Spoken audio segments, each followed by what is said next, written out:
Son todas las partes involucradas o las posibles partes involucradas dentro del proyecto. Normalmente nosotros, o en muchos de los casos, formamos parte del contratista, a veces del cliente, muchas veces formamos parte de los suppliers o de los que proveen material, ¿no? Manufactureros, y hasta ahí. Muchas de las veces nos quedamos ahí, ¿no? Si podemos identificar que aquí está el proyecto, están las diferentes, digamos, los diferentes pilares principales del proyecto. Tenemos al cliente y tenemos al contratista. Y esta relación entre el cliente y el contratista es en donde se crea ese vínculo o normalmente observamos ese vínculo de contratación, de estrategia de contratación, donde, como comentamos, se define, oye, ¿de qué voy a ser responsable? Sí, yo sé que voy a construir tu puente o tu edificio, pero ¿y qué pasa si no me entregas el terreno? ¿O qué pasa si la grúa no llega? ¿O qué pasa si hay una huelga? ¿O qué pasa si llega el COVID-20 o el COVID, la siguiente ola de COVID? ¿Quién va a ser el responsable? Oye, yo te estoy diciendo que me va a costar 10 pesos. ¿Qué pasa si me cuesta 11? ¿Qué pasa si me cuesta 7? ¿Qué pasa si me dices al principio que este proyecto o acordamos que este proyecto va a costar 10 pesos y resulta que al final me lo cambias por completo y ya no va a costar 10 pesos, ya va a costar 13?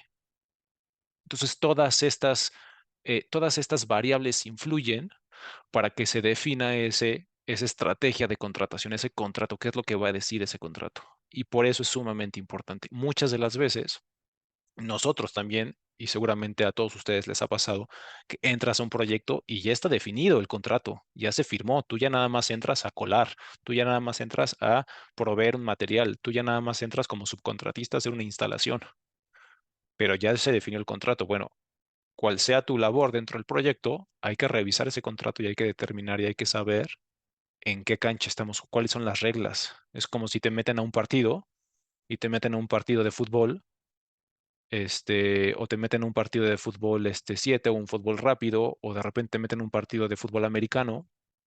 Y entonces sí, bueno, a ver, ya entré, ya voy a jugar, ya estoy uniformado, tengo mi equipo, tengo condición para poderlo hacer, pero ¿cuáles son las reglas? ¿Se vale el fuera de lugar? ¿Se vale puedo meter la mano? ¿Puedo no meter la mano? ¿Cuánto va a durar el tiempo? ¿Cuánto tiempo voy a durar? ¿De qué posición voy a jugar? Etcétera, ¿no? Entonces, independientemente de lo que juguemos nosotros dentro de nuestro proyecto, tenemos que saber qué estamos jugando y por lo tanto regresarnos y estudiar bien el contrato y el esquema de contratación. El contratista puede llegar a subcontratar, va a tener a sus trabajadores y también va a tener una relación directa con los suppliers, ¿no? Con los que estén proveyendo material.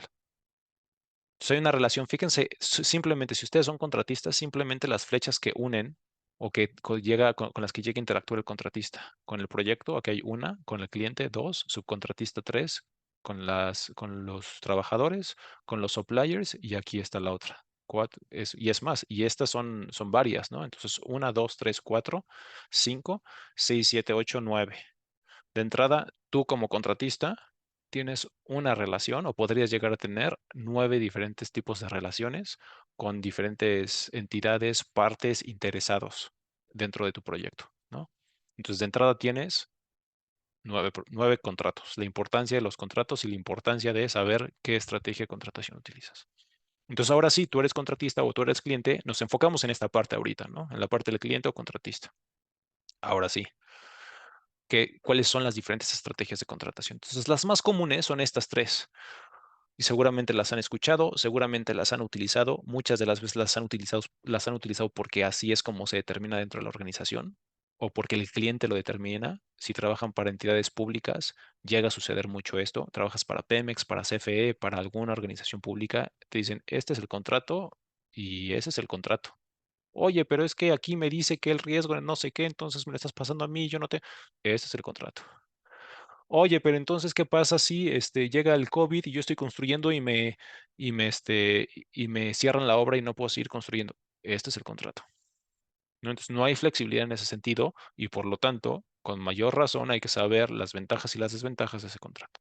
Entonces, está el número uno, que es la suma global o precio fijo, que es en donde el contratista, o sea, el dueño o el cliente me contrata a mí y yo acepto un precio fijo basado en los documentos de diseño y asume eh, la mayor parte del riesgo de sobrecostos, demoras y cambios.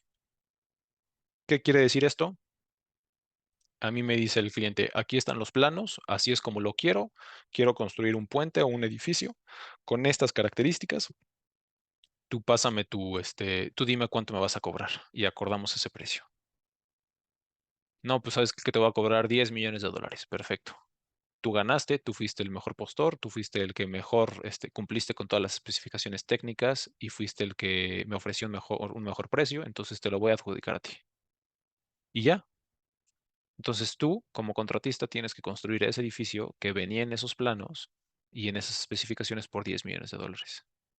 Oye, que me pasé, ni modo. Oye, que me ahorré, excelente.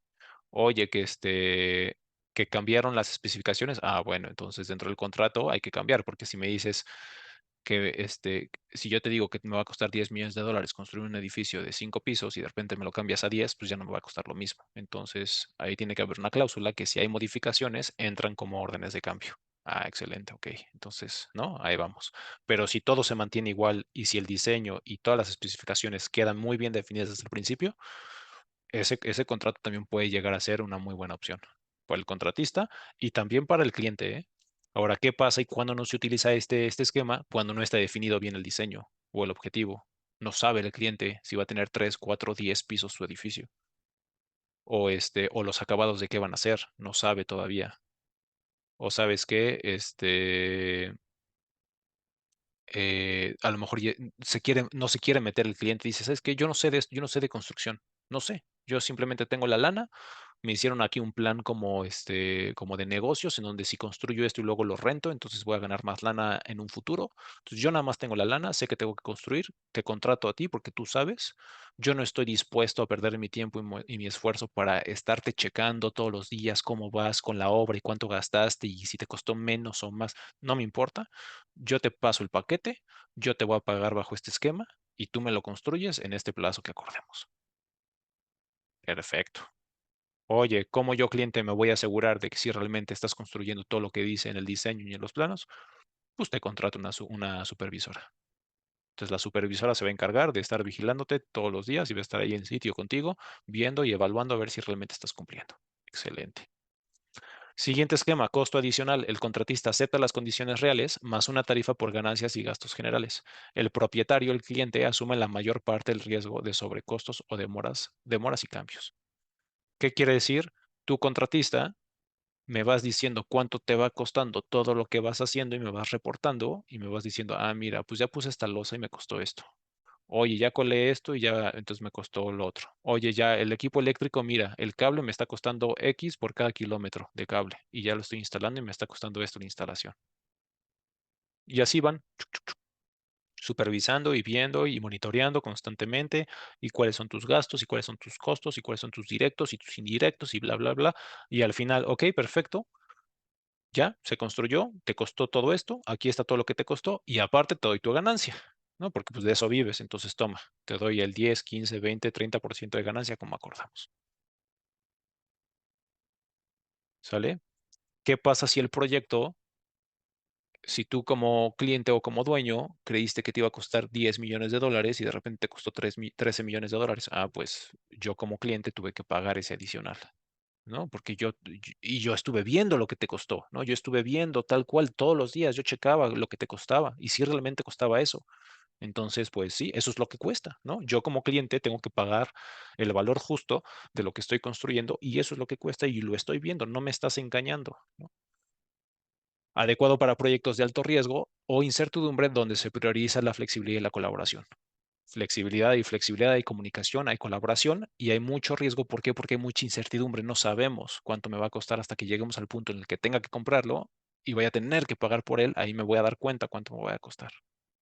Y muchas de las veces esto se aplica cuando no existe un diseño ya definido desde el principio. Hay mucha incertidumbre.